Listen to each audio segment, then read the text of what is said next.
What is up, everybody? How's it going? We're back. Apparently, everyone thinks I went somewhere because everyone's like, "He's back." It's like, guys, I didn't go anywhere. Chat's going crazy today. I love it. It's a good Heck way to yeah, start the dude. podcast. We'll take it. Because it's a hype week. It is a hype week. That's why I got my Sith Lord get up, according to Declan, and jump Yeah, on doesn't he here. look like Then it's like, he looks like a Sith Lord guy with his evil devil goatee, his facial hair, and like the Darth red lights and Garatus. black shirt? What the heck? It's filling the darkness today, I guess.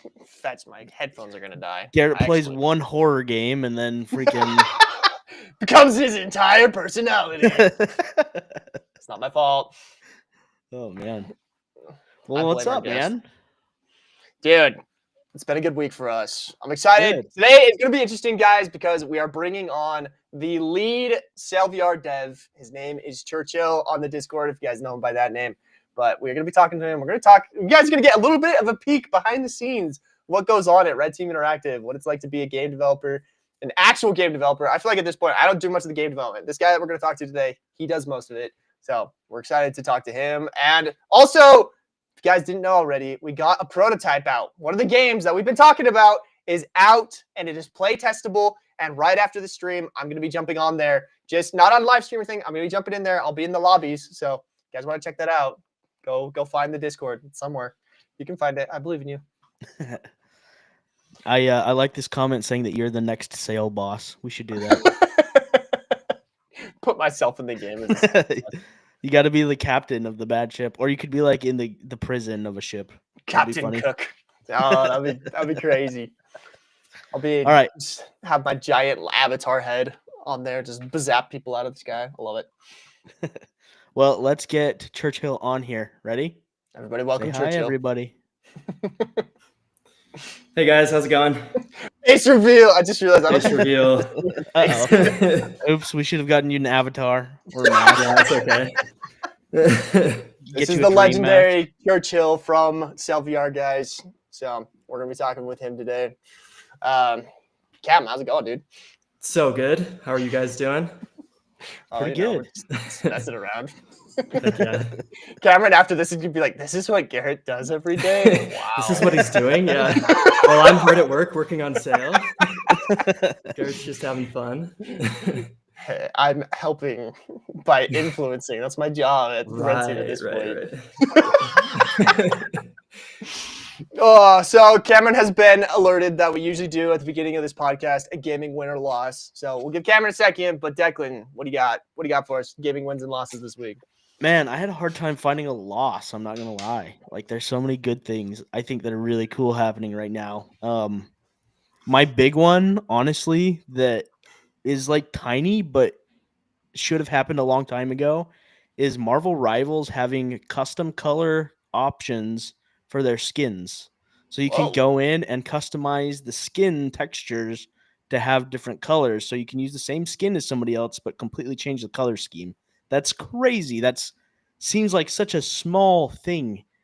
And it's crazy that nobody else has done it yet. But they just announced that like 2 days ago or yesterday or something. And like that's gonna be such a big thing for skins in the future. I'm so excited for that.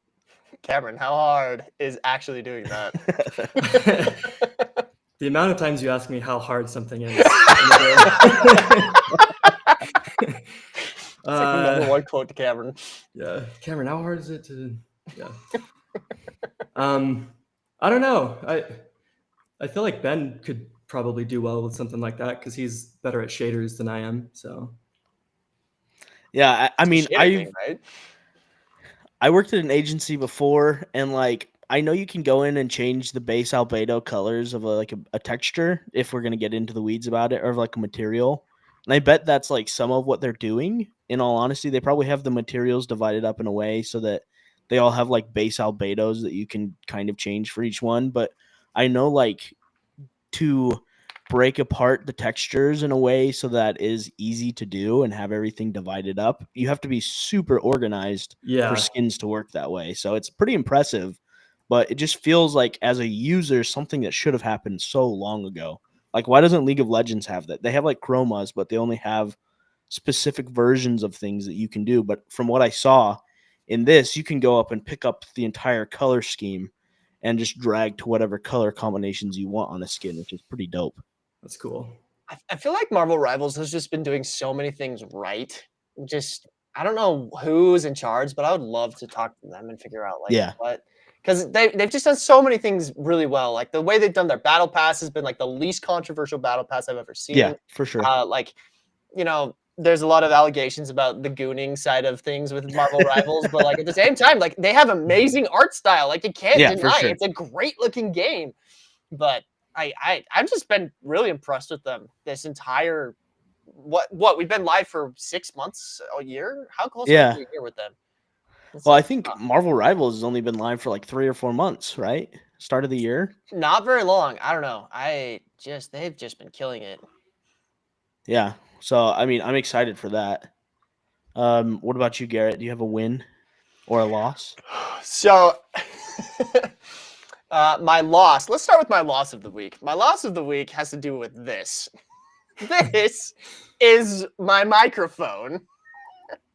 And the reason it is on my desk and not where it's supposed to be, which is not in my hand, is because I was playing Orion Drift so hardcore that I swiped my entire desk and yeeted this thing across the room, snapping. Like, look at this thing. It's fetching snapped. I snapped it clean off the handstand.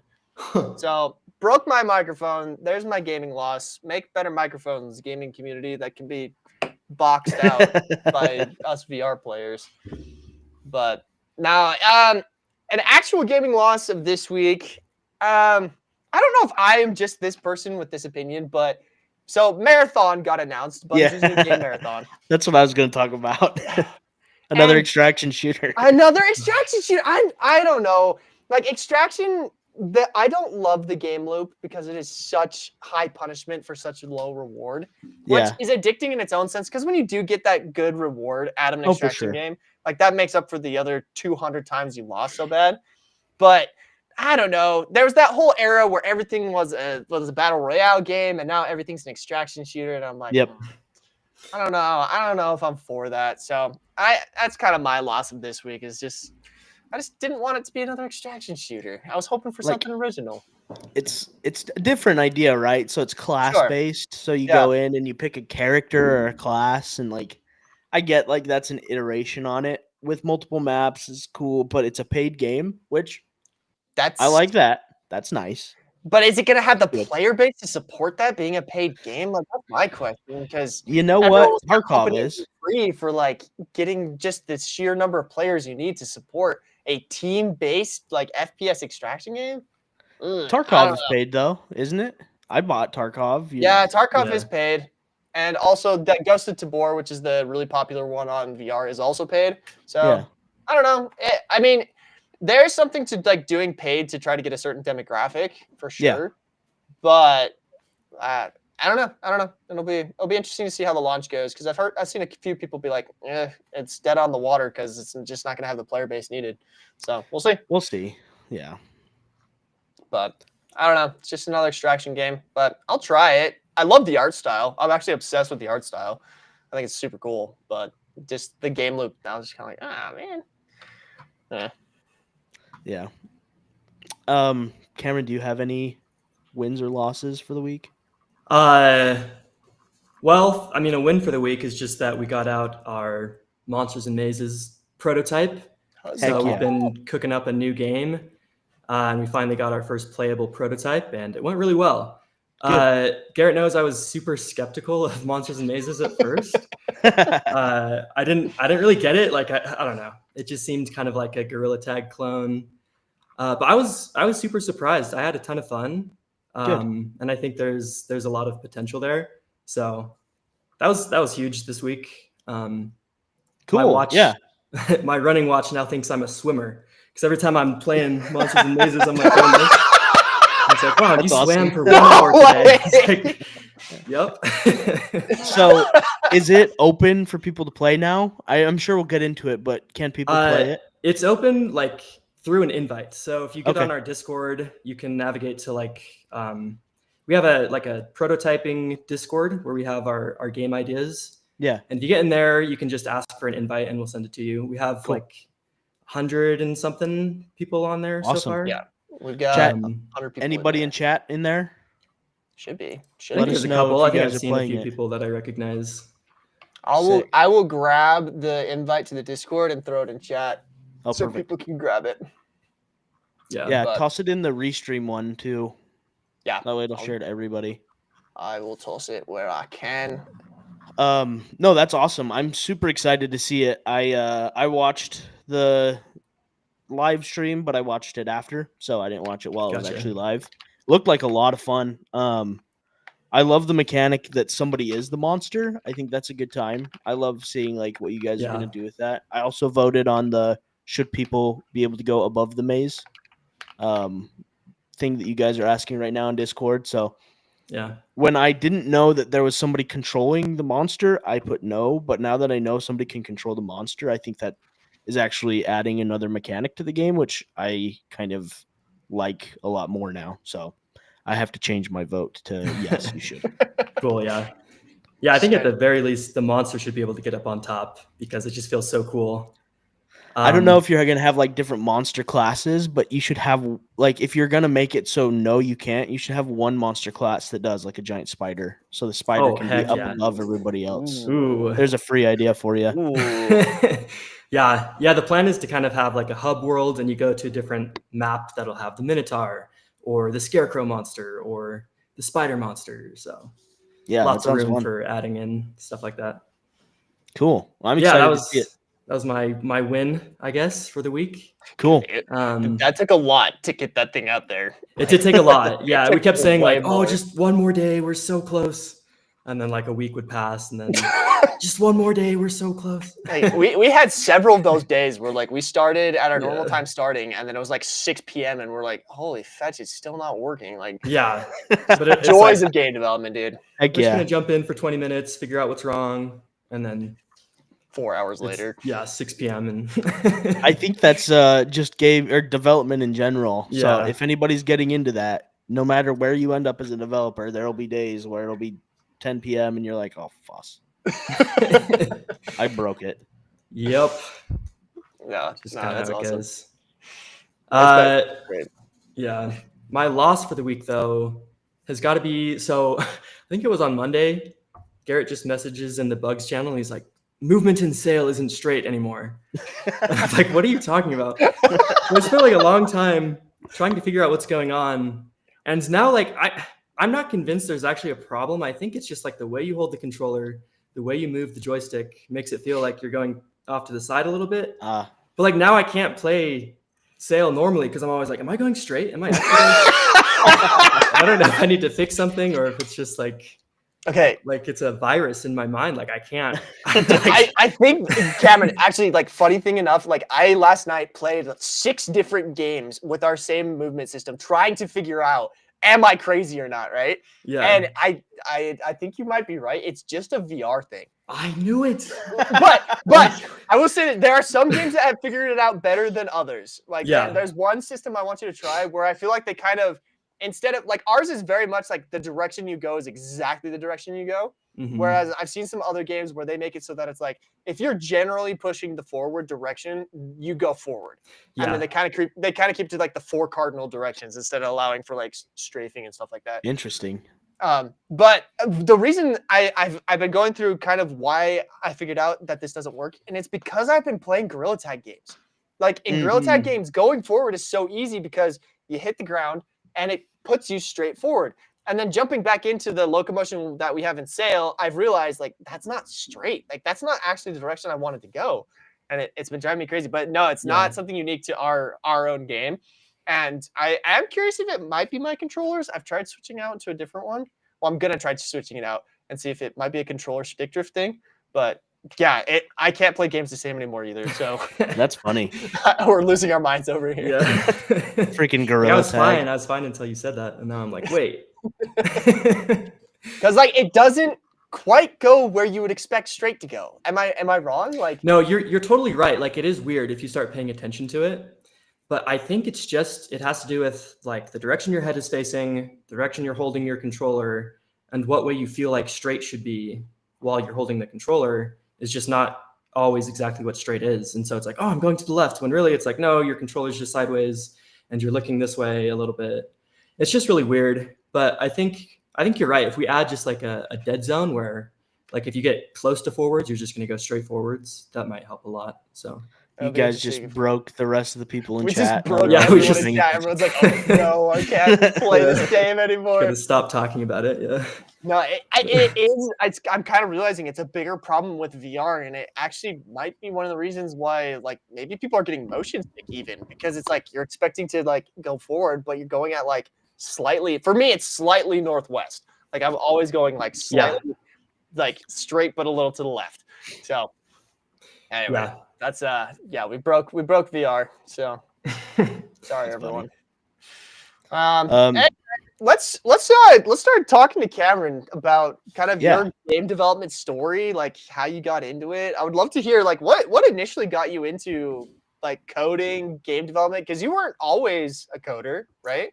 No, yeah, I'm kind of weird in that way. Like a lot of people that get into game dev, I feel like they want to do it for like a long time. It's like their dream to become a game dev, and like I knew what I wanted to do as a kid. Like at first, I had no idea what I wanted to study. I had never done any coding until like my third year in college. I'd never touched code, which is kind of crazy. Like most people that do coding tend to do it like in high school because they're just like drawn to that sort of thing. And I think I would have if I had tried it because I found out I really enjoy it. But I just never tried it. I just never knew that it was a thing. That was fun. Really quick, Garrett, when did you start programming? Was it in college? Yeah, I had never touched a computer either until I got back from living in Bolivia. So that would have been circa 2017. Yeah, 2017 is when I first touched code. I was studying engineering my first year of college, and then my second and third year I was studying like exercise and science, and then found coding. So oh wow, okay. It's crazy. I think all of us are like third or fourth year college programmers, which is hilarious. Which just goes to prove anyone can do it. Like seriously, you guys in the chat who think you can't learn to code, you're wrong. Rick. Yes, do it. Anyway, so what was your initial exposure to coding then? Like what was the first thing you actually did? Like in college or like, I mean, I did certain things as a kid, like Little Big Planet I loved, which is a game you could make your own levels, and it got pretty like in depth. Like it was almost like programming where you had to like design all the different components and like how the spaceship was going to move, and you'd make your own enemies, and it was super fun. But it never really clicked that's like, oh, I should be a game developer. It's just like, oh yeah, I love making levels in Little Big Planet. And I would do things like the junior high I went to gave everyone iPads. I don't know why they did that. It was not a good idea. Oh, that's sick. But we all just had iPads all day.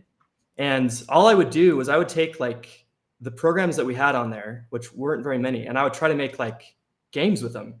Like, so I'd use Keynote or like a PowerPoint, and I'd make different slideshows that had different interactable buttons and objects, and that's crazy. I'd make people play it because I thought it was so fun. And I'd make little animations with like the Flipbook program, and I'd put them in, and it'd be like a game. Like I even made like a Slender Man clone, but it was just like a PowerPoint where you had to click like which direction you were going to go, and it would like move you to different areas. Whoa. But it wasn't That's programming. awesome. It was just like me being super bored as a kid. So I think that's just because programming is a lot of creativity in the way that you solve problems, and like that just kind of shows like the logic way that you were thinking about things early on. That's really cool. I've never heard of anybody kind of working that way before, but I mean, it makes a lot of sense that like that's what you were drawn to. So that's really cool. Yeah. I was surprised when I started programming. Like I thought computer programming would be much more just like mathematical and algorithms. And there's definitely that side of it, but there's also just a lot of creativity involved where you have to really like solve problems in a way that no one has solved them before. And I was pleasantly surprised to learn that station and like typing out code. But Heck It's a lot yeah. of problem I solving, think which I really like. it's definitely more just finding the right answer, just in case Yeah, other people are listening that want to know. Like, you don't have to memorize an entire programming language. I guarantee I use tools more than I write code myself. Like, figuring out where to find the right answer is just as powerful as it is as knowing the right answer. So totally. Yeah. But yeah, I started college as a film major, actually. I wanted to make movies, but quickly found out that I was not a film student. Like, I don't know. I just didn't fit in. And like, I remember someone asked me, they were like, what's your top 10 Steven Spielberg movies? And I'm like, I can't even think of one. Like, I don't know. Like, I'm just so not a film person. I think I was just drawn to it because it was like making something that was cool and I wanted to make cool stuff. So that's awesome. Didn't last as a film major. I switched to acting for a second because I like acting. I do like community theater on the side and it's been fun. But I also wanted a job.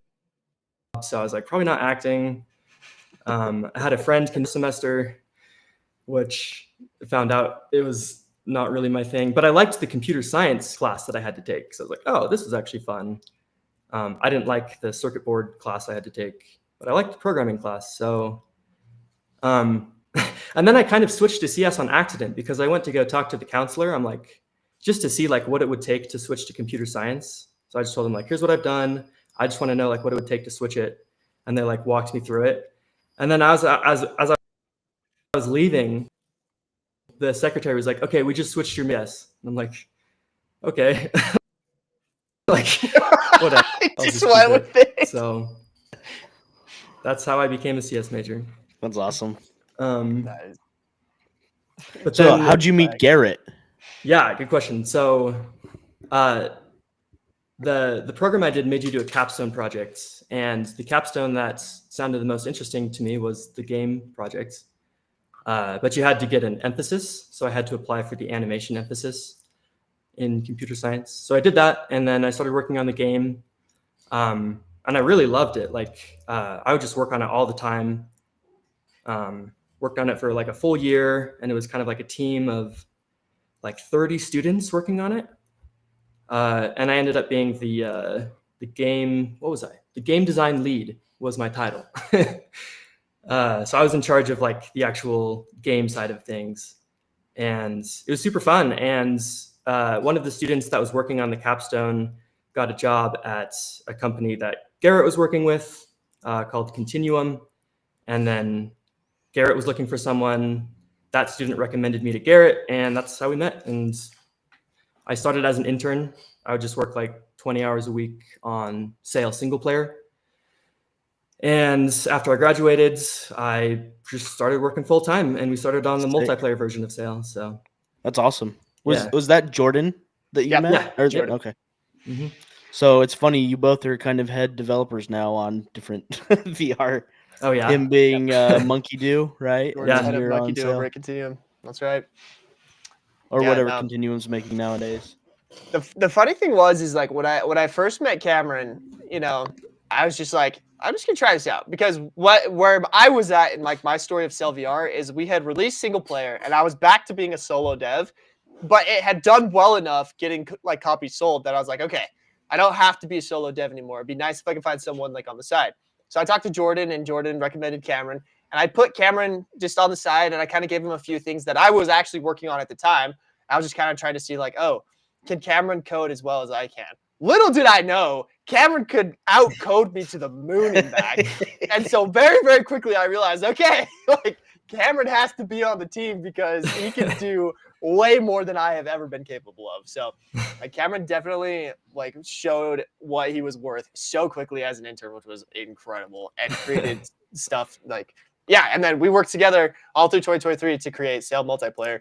Like, and he pretty much everything that's in Sail right now, guys, Cameron has touched. And I have touched it, yeah. You can probably also Cameron pretty much for broken it at least once and had to fix it.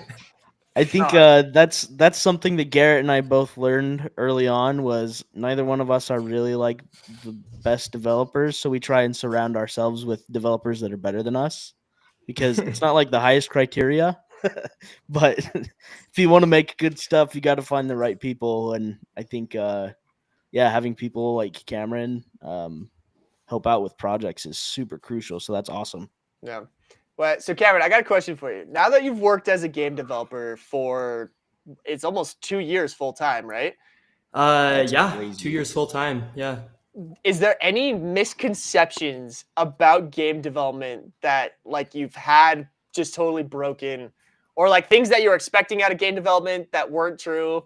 Like what was your expectation of game development compared to the reality now that you've worked in it for 2 years? That's a good question. I think like I definitely have learned that like anything is possible if you spend enough time working on it. Like at first I was definitely more like, oh, we can't do that. Like that's impossible for the size of our team, for the computational power of the Quest 2. Like we can't do that.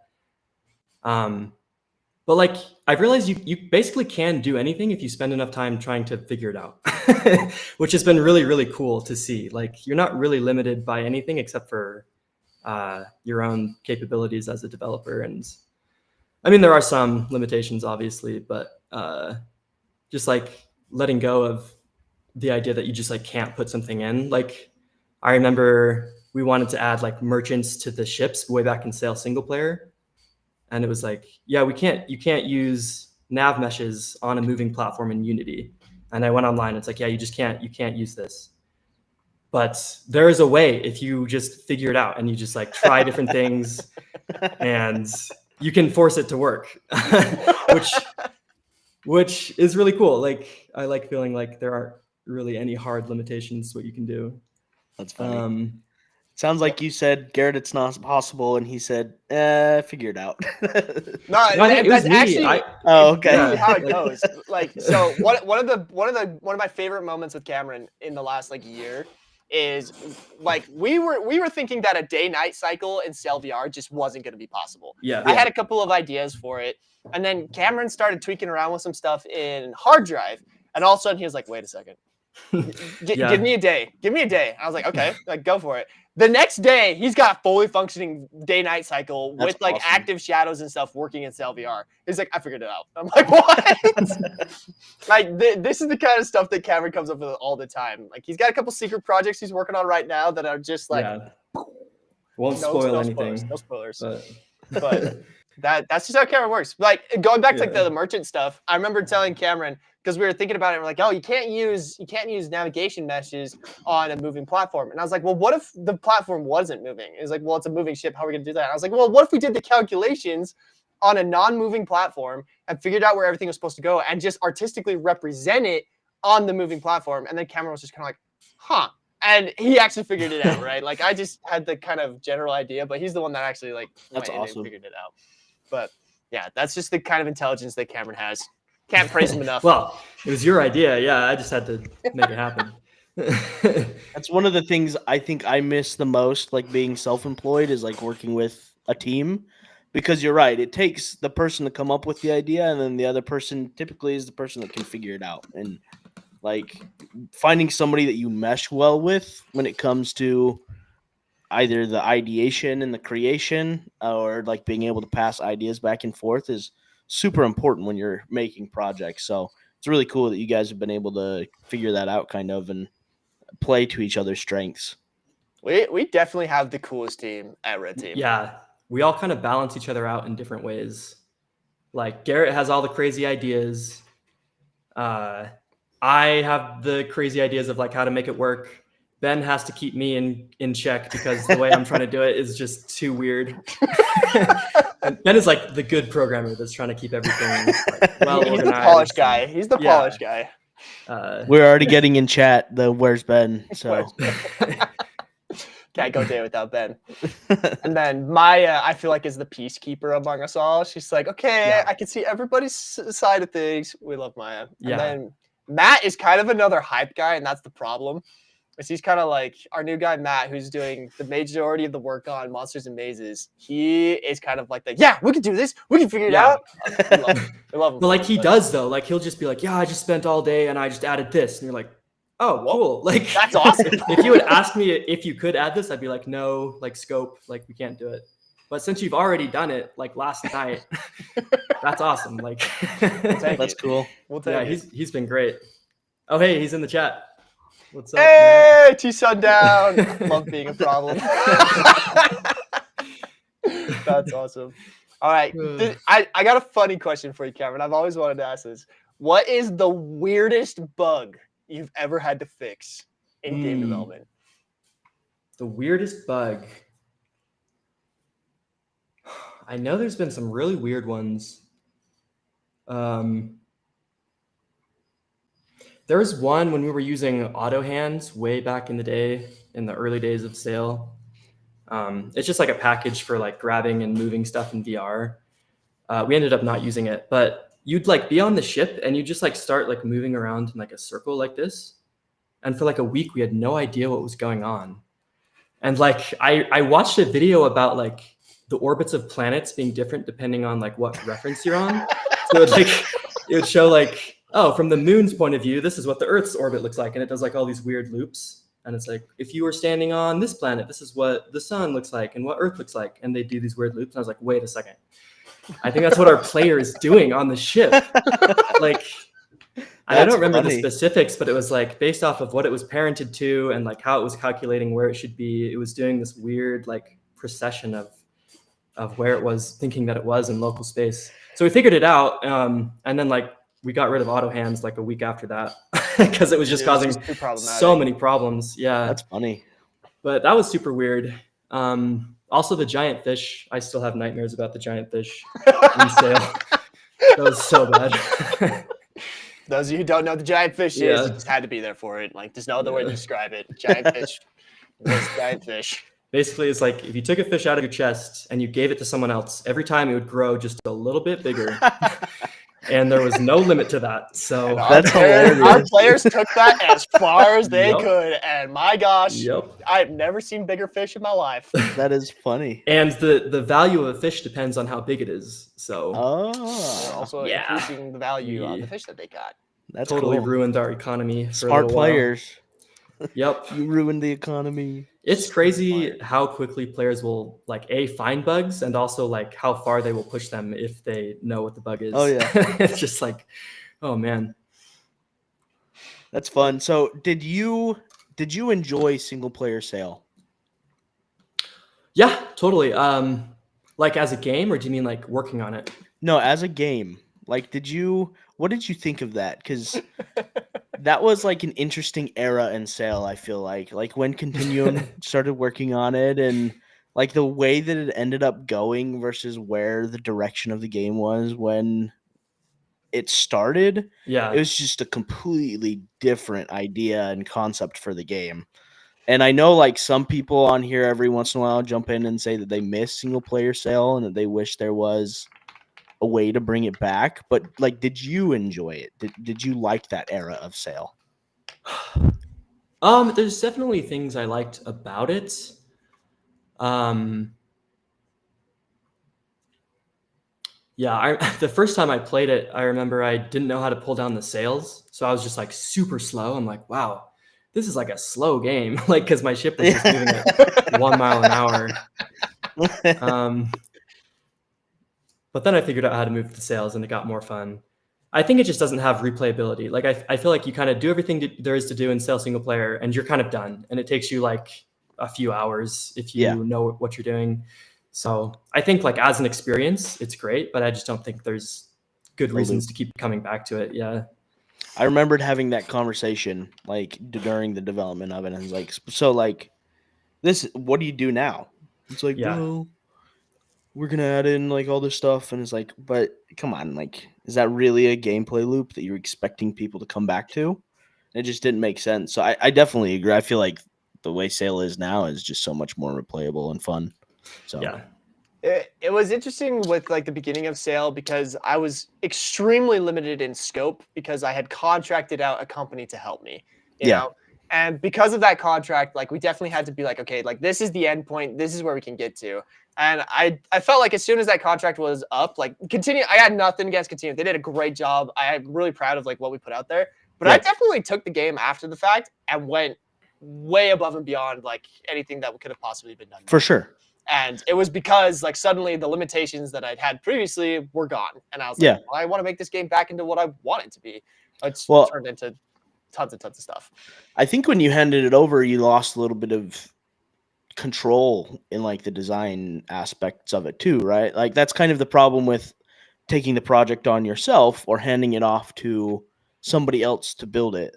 I know there were a lot of like discrepancies in the game design idea, and at one point I remember Sail being pitched as maybe like a roguelike where you go and collect stuff and then come back and die and then have a little bit more and go to the same island over and over and over again and unlock different parts of it. Like that was just one iteration. And I knew like you weren't super jazzed about any of those ideas because being around you early on in the project, you wanted it to be open world and like completely more similar to Sea of Thieves. So that was just completely different than what you were envisioning. So it's cool to see it maybe get a little bit derailed, but like continue to progress in a way and then be brought back on. And now where it's at now, it's a really cool like story, and it'd be really fun to see kind of the whole story laid out and like where it started, where it went, and then where it is now. Would probably be a good YouTube video. So maybe Garrett, you have to fund a Sail documentary.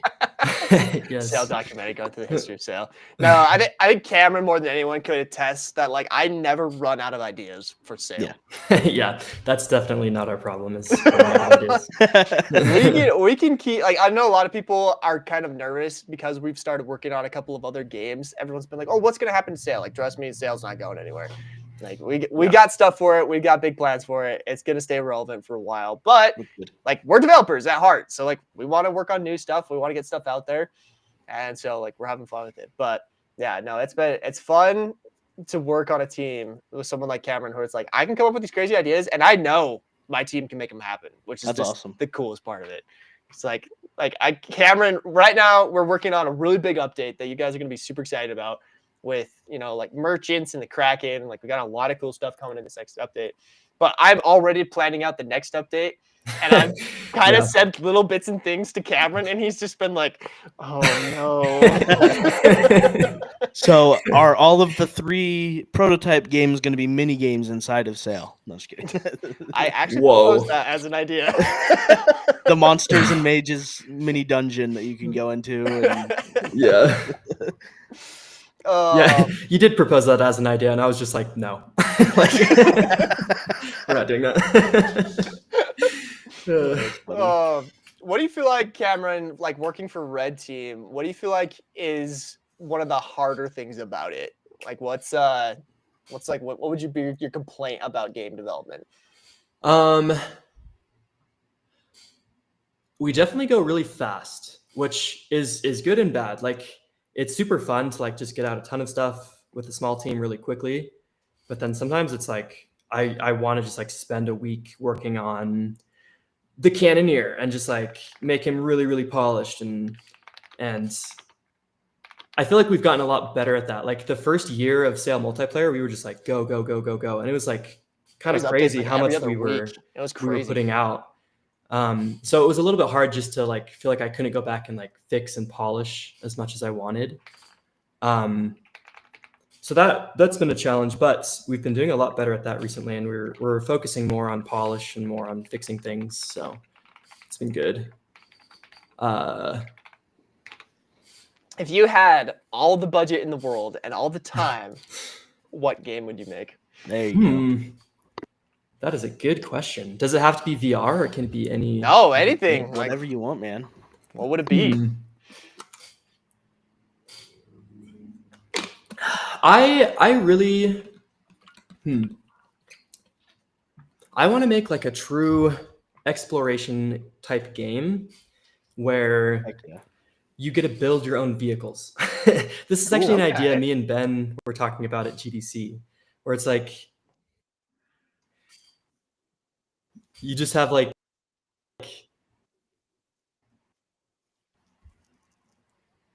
I'm back. Sorry, I cut out for a second. But we were just talking about like we want like a vast, like explorable world with just like lots of cool stuff to find. But the only way to get there is by building different types of vehicles. So Like some of it's going to be floating up in the sky and you have to build like an airplane or a spaceship or a hot air balloon. And then maybe there's a giant ocean and you have to build a submarine to explore the ocean. And maybe there's caves and you have to build a rover to explore the caves. And just like being able to put pieces of a vehicle together, kind of like Bad Piggies, the 2D mobile game where you're building little vehicles.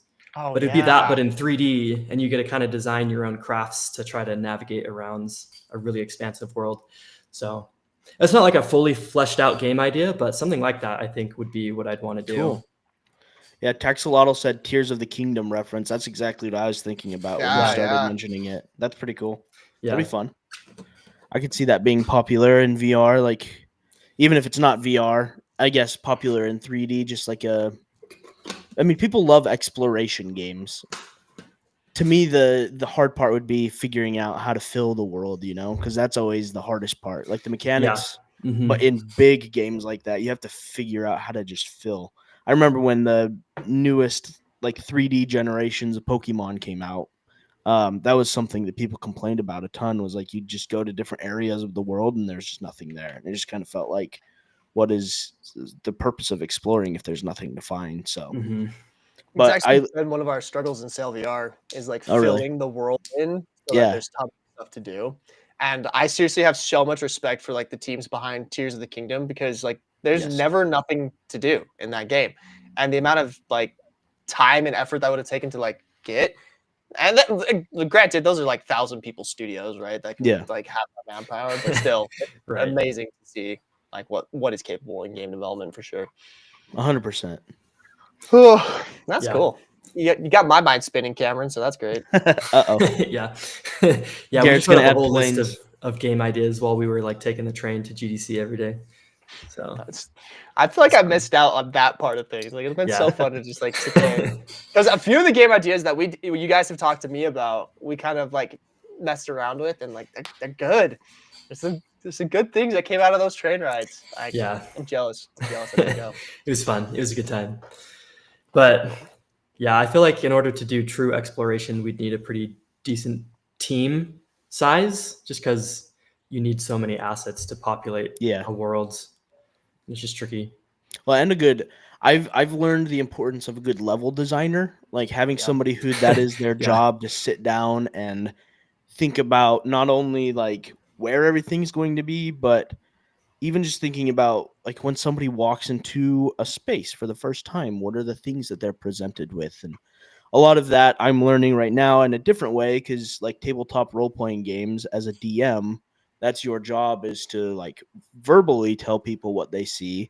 So like they walk into a room and I say, hey, there's a door, and give them all the necessary information and visuals. But like doing that in a 3D sense, and even in like a VR setting, is even harder, because you have to know how people's vision is going to be. You can't like control where they're looking, but you have to kind of give the right visual cues and layout so that you can command their attention in a specific direction. So a lot of stuff to think about, but that's definitely exploration games. I feel like there's definitely some in VR, but there need to be more, like just true exploration and like dinking around and having fun, Yeah, totally. I mean, there's like No Man's Sky, which is cool, but I feel like I've played No Man's Sky, and it's tricky to like, I don't know, with the procedural worlds. Yeah. They kind of lose a bit of magic because there's no design to them. There's no, it's just like whatever the computer happened to spit out, which it's still a really cool game. Like I really like it, but having a world that you actually design that's really big and explorable would be even cooler than that, I think. Yeah. We got a really good question in the chat, Cameron, that I think would be good for you to answer. And so Cheese Pizza Panda is saying, I want to get into game development, but I don't know where to start. Like, what's a good game engine or coding language? Like, what would your recommendation be if someone wanted to get into game development? What would you tell them? I mean, instead of trying to choose a coding language or a game engine, is the game you want to make first. So something with a small scope, so something really simple, but still that inspires you, that is going to be fun. Be like, okay, I want to make a 2D mobile game that does this and this. Maybe do Unity. Or I want to make a 3D game where you're like running through, I don't know, a building with a gun. use Unreal Engine because that's what it's for. So I would start with the game you want to make and then choose the engine based off of that. And then the coding language is just going to be whatever the engine is using. I will say if you're intimidated by code, Unreal Engine has really, really great visual scripting. And if you just want to get your feet wet, Unreal Engine is totally free, and you can do pretty much anything you could do with code with little nodes and little arrows. And it kind of helps teach you how to think like a programmer without actually being coding. So if that sounds appealing, that's actually how I started. I started with just visual scripting in Unreal Engine, and it was great. And it was pretty easy to transition to C# after that. So I would like to add as well, like, people talk about Scratch a lot. I think Scratch is an awesome tool. It might be something that, you think of little kids using. That's how a lot of younger people learn how to code. But you can actually I've seen people make full 3D games inside of Scratch, and it's a 2D engine, which if you think about it, there's no 3D rendering. So they're making 2D planes, and it's creating 3D graph. Like, it's crazy. So you can do a lot in there. And if Unreal, like for me, Unreal Engine is super intimidating. I don't know why, but every time I jump into Unreal, it intimidates me. So like Scratch is just even more. If you're just intimidated about everything about it, and like Unreal Engine kind of looks scary when you jump into it for the first time, like Scratch is just even more simplified, and you can start with the nodes, and then if that's just all 2D, and then you can jump into something like Unreal and learn like a real full game development platform. And I definitely like that recommendation though. So node-based programming is underrated, but like once you get more into wanting to control everything, then you'll want to jump into code. So yeah, I definitely feel like that's the case. Well, we are coming up on our usual hour mark. Chat, if you guys have any more questions you want to ask Churchill, please drop them in the chat. We are looking at them. I have one more kind of funny one we could talk about for a second. But what was something in Sail that everyone thinks was super planned, but was actually just like a last minute hacky thing we did? I feel like that's like the whole game. The truth comes out. Eh? No, it's true though. I remember April Fool's last year, where this was a complete accident. There's like a daily challenge where you have to collect certain treasure items, and we put the pink crab in the daily challenge. Which is one of the rarest which items. Is like super rare. And you'd be like, haha, April Fools, we'll put in the super rare pink crab. Little did we know, the pink crab was scaled up by a factor of 100. And so when we put it in the shop or in the little daily challenge, it was trying to display the little mesh of the pink crab, but it was 100 times bigger. And so everyone just logged into the ports, and there was just this massive crab, like the size of a mountain. And we didn't know what it was. We were like, why is there a giant pink crab? But then we're like, wait, it's April Fool's. Let's just run with it. And then Garrett made a post. He's like, yeah, we decided to spawn a giant pink crab in the port for April That's Fool's. hilarious. Like, that was definitely intentional. Oh, that we were so lucky that happened like around April 1st because we were just like, gotcha, April Fools. Yeah, and it's good we never put awesome. like, if we ever put even the regular crab into the daily challenge, it would have done the same thing, but we just never did. Yeah, so that's it's just so lucky. funny. Yeah, that's the definition of it's a feature, not a bug. Yeah. No, and then this year for April Fools, like we did it again. Like we put a giant shark in the port or something, right? Yeah. Like it's Well, like now it's tradition. But that time it was intentional. That was like exactly. No, like this time it's intentional, but it's just funny. Like I love those stories in like game development. It's like, oh yeah, we just put it in there. Oh, trying to think if there are other things like that, but yeah. Churchill's a new boss in the works, according to Charlie FMS. All bugs are features if it's loved enough. Ain't that the truth? I think we still have that bug where if you like grab a fish super, super fast and then release it, it flies away. Yep. Someone in chat actually was asking for a tutorial because it's so funny. It's just like lore at this point. Yeah. For me, it's just lore. And it doesn't affect anything, so it's like whatever. Let the fish fly away. One more question. Like looking forward, both on like sale and game development, like what are you like looking forward to? Are any of the consoles that are coming up? Like, are you excited about any of that stuff? Like, is there anything like with the team that we're doing right now that you're excited about? Like, what are you most excited about when it comes to game development right now?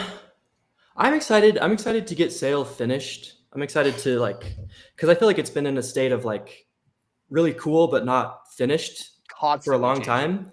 And so like our plan is to come out of early access and to like, you know, have it be done. And I'm really excited just to like have a finished game that we're all proud of and to be able to like add stuff in when we want and not just like when we have to try to finish the game. So I'm super excited about that. And then I'm super excited about starting another projects. So we've got some ideas. We've got that prototype that just came out. I love the first bit of making a game, like setting up all of the mechanics and playtesting and iterating. I think it's super fun. So I'm looking forward to that as well. Yeah, no, that will be super exciting. Somebody's asking in chat, Churchill, will whirlpools be possible? They're possible, that's for sure. Like you said, are we going to do them? Possible. Not sure, but anything's possible. Yeah. Got a couple more questions in chat for you. Are the merchants going to be on only sloops? I personally think the sloops are too small to fight NPCs on. Nope. In fact, if you're on the Patreon channel, we're gonna start having you playtest it in like a day or two. So you'll see they're not only on sloops. We've got a whole fleet of NPC ships. We're super excited about it. We tested it internally, guys, and it's one of the funnest things we've created in a while. Like, I'm super excited about it. Like, we jumped in there as the team. It was me, Ben, Cameron, and Maya. We jumped in, and holy crap, was it a good time trying to take over those merchant ships. We're super excited about it. They're kind of hard. They're actually a bit of a challenge, which I think we like. You know, something to challenge our hardcore players a little bit. We made it hard, guys. It's not going to be an easy raid like we've done in the past. These will test you. These will test you. At least until someone figures out how to get upside down and stab them through the deck or something and just breaks the whole thing. Oh, that's awesome. But well, sweet, man. Well, chat, any last questions for Cameron before we go move on to our game recommendations? Please let us know. You got anything else, Declan? No, I mean, it's been a lot of fun. I love hearing like people's stories on how they get into writing code and like some of the fun stuff they're working on. So thanks for coming on and joining us today. Everyone in the chat should be thanking Cameron for making Sail possible, because without him, it really would not be floating the way it is. So, yeah, thanks for having me on. It's been fun.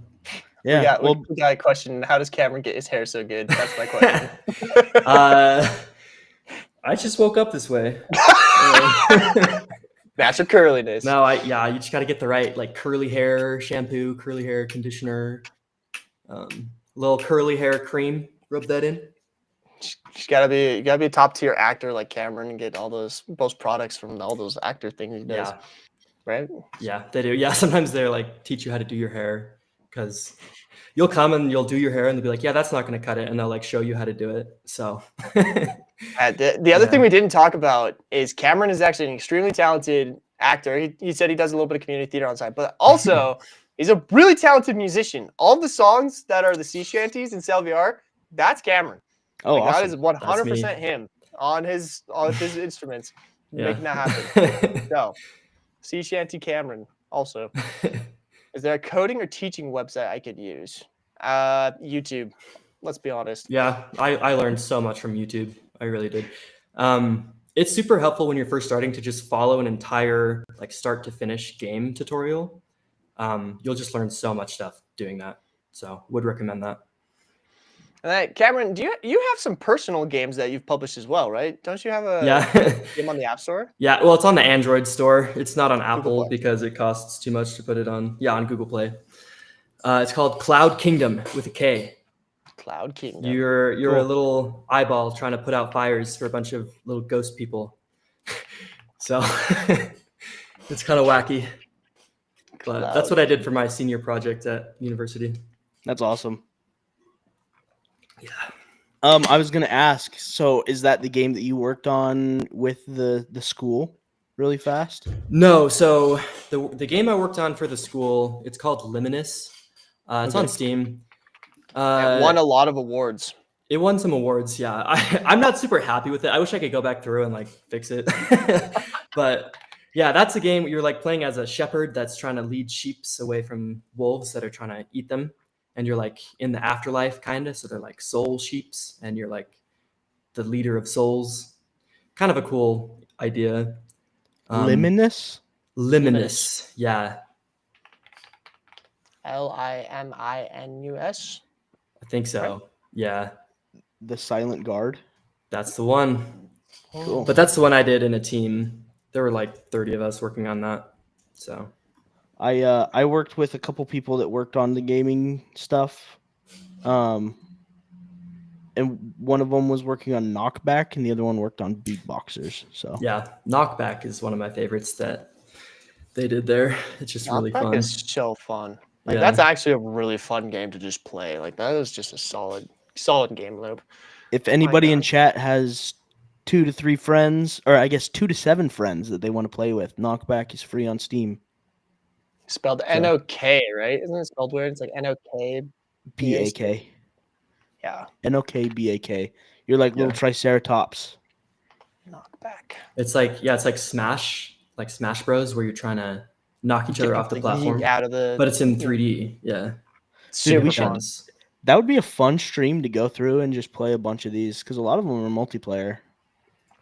Who's the producer on all these? Is it always the Says- same one? BYU Center for Animation. It's a student that's the producer every time. There's a student Okay. director and a student producer. Okay. I mean, yeah. Knockback. That's crazy. Yeah, you can go find their page on Steam, and there's like 8 games Oh, that are wow. on there for free. Yeah, if you guys want to check out the BYU Center for Animation, there's a bunch of free games because Avasti. What is Avasti? A swashbuckling action adventure miniature world? But you're an ant. You're a pirate, but you're an ant. What? So That's sick. That was the one right before mine, I think. Whoa. I love playing random pirate games because it gives me so many good ideas for sale. Because like people come up with like kind of funny little quirks about piracy that they want to like see like in a game, and sometimes they build a whole game around it. Like I've been looking into trading a lot lately, like the different trading games, like merchant games and stuff. Some cool stuff there. Cameron's like, oh no. Oh no. well, it says on here that you can't jump on this game, so it might not be the best. I know. No jumping. No It's a, jump on what? Old school platformer, and you can't jump. That's what some of the reviews say. So it's like, what's the point? Yeah, there were some. I wish I had more control over that game. There were some weird decisions, and like I'm not super happy with how it turned out. I'm thrilled that we won awards, but I wish I could start over and like keep all of the same art because the art looks really good, but then just change how the game works. So It does look really cool. yeah, Sweet. yep. Wow. Should we get on? I mean, I feel like that could be one of our. Is that going to be your game recommendation Yeah. then, Declan? Knockback? Well, I was gonna say, I mean, yeah, sure. The 2 that I have then are like small. Knockback is one. The other one I have, I'll share it really fast. I met a guy this week that I went to lunch with him. He's a really cool guy that lives in the area where I'm at, and he's like an IT guy, just kind of works, but he has a small gaming studio just for fun on the side. So him, one of his friends, and then a couple of people that they hired that are out of the country, just work on little video games for fun. And they just released their first one called Bricks Over Blocks. It's on Steam. I think it's, let's see, it's $4.99. $5 right now. Yeah. And it's basically like Brick Breaker, but you're controlling the paddle, and it's like a platformer where you're the little paddle guy and you're jumping around, and there's tons of power-ups, and you're like fighting enemies, but you're also controlling the little paddle thing. I don't know. It's super Oh, that's interesting. It's a interesting. cool twist on Brick Breaker. And I talked to him a lot about it, and they have some fun ideas for the game coming up. It's just in early access right now, so I would definitely recommend checking that out. Bricks Over Blocks. Bricks Over Blocks. Yeah, Yeah, no, I'll that's a good pull it one. up on here real fast. That's a I good love one. supporting like small little studios, and this is definitely one that people have never heard of before. So Brick Silver Blocks. No, that's good. I feel like that's a big thing right now in the game dev world, is just like mixing genres. So you take yeah, something like, this is a perfect example, taking Brick Breaker and mixing it with platforming. Like that's such yeah. a unique mix, and that's awesome. That is So cool. it's a fun one. But yeah, Ah, those are my two then. Knockback and this one. okay. All right. What you got, Cameron? What would you recommend people try? My game on Google Play, of course, Cloud Kingdom. But also, I just played Cuphead, and it was Oh, amazing. Ooh. I loved it. oh my gosh, that Uh, is a amazing It is just so good. recommendation. It's like a masterclass in difficulty. Like the difficulty in that game, it's hard. It has a reputation of being like really hard, but it's like perfect. It's like every time you beat a boss, it just feels so rewarding, but it's never too frustrating. I don't Yeah, know how they dialed it in so well, but I just loved it. And the Well, art style is just so cool. So yeah. Everything is hand animated. yeah. Every single possible frame that could be made in that game was hand animated, and it's hilarious because there are errors. Have you ever gone and seen the errors inside of Cuphead Uh-uh. for some of the animation frames? There's some where the character's like twice as big as it should be. He's like sitting on different platforms and he's like completely misshapen, and it just goes to show like the hand animated nature of the whole game. So it's really cool. One of the most amazing games. And I'm glad that they got the bag when they got purchased by Microsoft. So Oh, I didn't know it's they got purchased by or Microsoft. I'm pretty sure they got at least commissioned by Microsoft. I know that they didn't Huh. they were paid by somebody to make it, but now it has a Netflix TV show too. Yeah. So, Yep. I have seen clips from it and it looks really funny. So Cuphead is a good one. So unique. I can't even imagine like what that would have taken animation wise. Like that's yeah, just years. Yeah. years. But yeah, so good, so good. My recommendations. So I played GTA 5 for the first time this last week. I was gonna ask you about that. That game, I okay. So it kind of did two things for me, right? So I played it. I played it on stream. It was a lot of fun. I had a really good time. But it was also like super intimidating. Like I do not know what I would have done had chat not like walked me through what I was supposed to do. Like they have a horrible onboarding process. I was Huh. actually kind of disappointed in that. But because chat told me like, hey, here's some easy ways you can like get started in the game, and like here's how you can get a free plane, and like the chat just had all these like awesome little things for me. It would like turn into like way more fun. But again, going back to like what we were saying about open world games with like filling it, Rockstar is the masters of filling. Oh yes. Like the absolute Yeah. masters. I am so pumped now for GTA 6 and like the scale that that game is going to be, because holy crap, I can't even imagine all the stuff that you're going to be able to do in that game just because it's Rockstar doing it. Well, So you talk about finish. It's also random AF crap too. Like that they yeah, put in. Like it's so funny. Some of the stuff that they throw in there is just random, and it's like a meme on top of like a giant mountain that you had to scale, and it just makes you laugh when you get up there. And that's the only reason it's there. You know. yeah. And like they obviously like they knew their audience so well. Like if you flip on the radio in that game, there's like that like radio announcer lady who just has these absolute roasts of Yeah. humanity going on. And like all the billboards are just ridiculous products, like Yeah. just super satire against like certain like industries and stuff. Just every step of the way, you're like, this was made by gamers for gamers, and I love Yes. that. Yes, for sure. So that's my first recommendation. But my other recommendation is Monsters and Mazes. Like, I'm really proud of where we got that thing to, and I Heck want yeah. people to jump into it because we want to make some fixes before we push it out to even more people. So jump in. I'm gonna be jumping in right after the stream, guys. We'll be jumping in there. So if you guys want to come hang out with Monsters and Mazes, that's where I'm headed. So go check out our new game. There's a public private invite in the Discord that I linked. A public private. Yes. It's a publicly private playtest. Pre-alpha, like basically. Nice. I don't even know what we call it. Pre-alpha? Is that what we landed on, or do we just say prototype? Yeah, prototype, pre-alpha. I don't know. That is fun though. We did the thing, Declan, where it's like that game. Have you seen Repo? Yeah. We like as a last minute thing, we added the heads going up and down like the repo guys when you talk. Added so much to the game. It was Dude, hilarious. I've It's seen so so fun. many repo memes this week. I don't know what it was, like what popped off in my algorithm, but You I've seen liked so one much. video. You liked Yeah. one video, and it was all down here from there. Well, awesome. Well, again, thank you for jumping on. It's been fun. I think Garrett has a plan for an after stream. I don't know if I'm streaming. I'm just jumping in.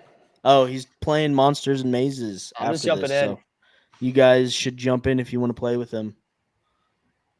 And then Nice to maybe next week we'll work on our post stream game. Garrett and I will find something fun to play around with, maybe for Might need to 30 to jump back 40 into minutes. Marvel Rivals. Yeah. He's got a new character to buy a skin for. Gotta check out Emma. What's her name? Emma Frost. Is that the one everyone's gooning over right now? Yep. We'll go check it out. Anyway, well, sweet guys. This has been Practically Reality Podcast. Thanks again, Cameron, for jumping on. Yeah, thanks for having Appreciate me. It's been fun. Hopefully that was fun. Nothing you Yep. said is gonna get you fired. I'll tell you that much. Oh, I was gonna turn Garrett off halfway through and ask how he is as a boss, but I guess it's too late. I already know I'm psycho. Like, we don't need any more confirmation of that. No. Awesome. But, yeah. This is the Practical Reality Podcast. If you don't catch us live, which we are live every week at 1 p.m. Pacific time, usually a couple minutes late, depending on whether or not my wife needs to print out 42 pages of something right now. It's great. But yeah, if you don't catch us live, you can always catch us on any of the Spotify, any of the networks where you get your music stuff. So any of the podcast networks, Spotify, Apple Music, wherever else. Amazon. I don't know. So yeah. Yep. And YouTube now, I guess. Yeah, we're on YouTube. We are a YouTube podcast now. I figured that out. Kind of. Well, awesome, guys. Thank you. Have a good one. Peace.